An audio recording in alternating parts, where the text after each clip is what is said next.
Сәлем балалар, келіңдер, қызықты оқиға тыңдайық.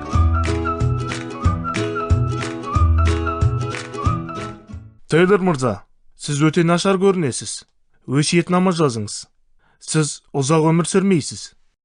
Жоқ, мен әлі ұзақ өмір сүремін.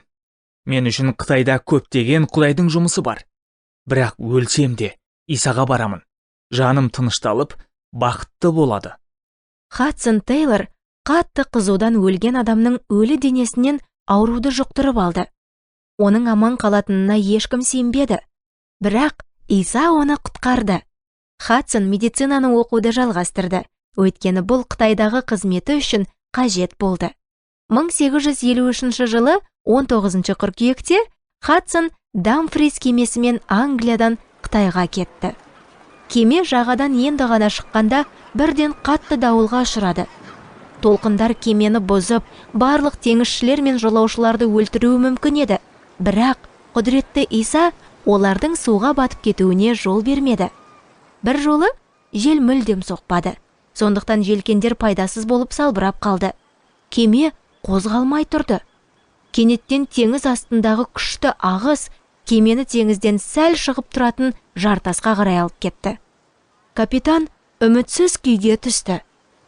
Біз өлеміз. Біз енді ештеңе істей алмаймыз. Иә, бірақ біз бірдеңе істей аламыз. Не істей аламыз?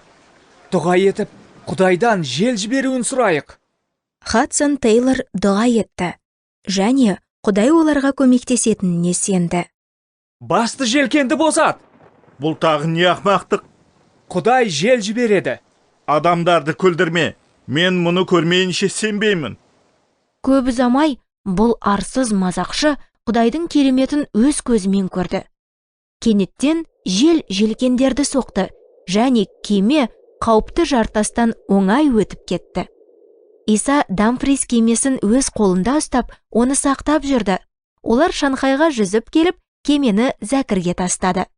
Қытайда серуендеп жүрген Хадсон өте қуанды. Ол қытайларға өзінің қорғаушысы туралы айтқысы келді, сондықтан олардың тілін үйренді. Оңай болған жоқ, кейде оның тілі шаршап кететін. Сир Есу, айо, зацен цин каусо. Көптеген қытайлықтар біреудің келіп, оларға Тәңір Иса туралы айтып беруін ұзақ күткен сияқты болып сезілді. Бірақ Хадсон мен оның достарын барлық жерде жақсы қабылдаған жоқ. Янчжоуға барма. Онда жаман адамдар өмір сүреді. Олар сені өлтіреді, немесе түрмеге қамайды. Егер ол жақта жаман адамдар болса, онда біз сонда баруымыз керек. Оларға Иса керек. Халыққа бірдеңе болды. Бұл туралы балалар келесі бөлімде айтып беремін.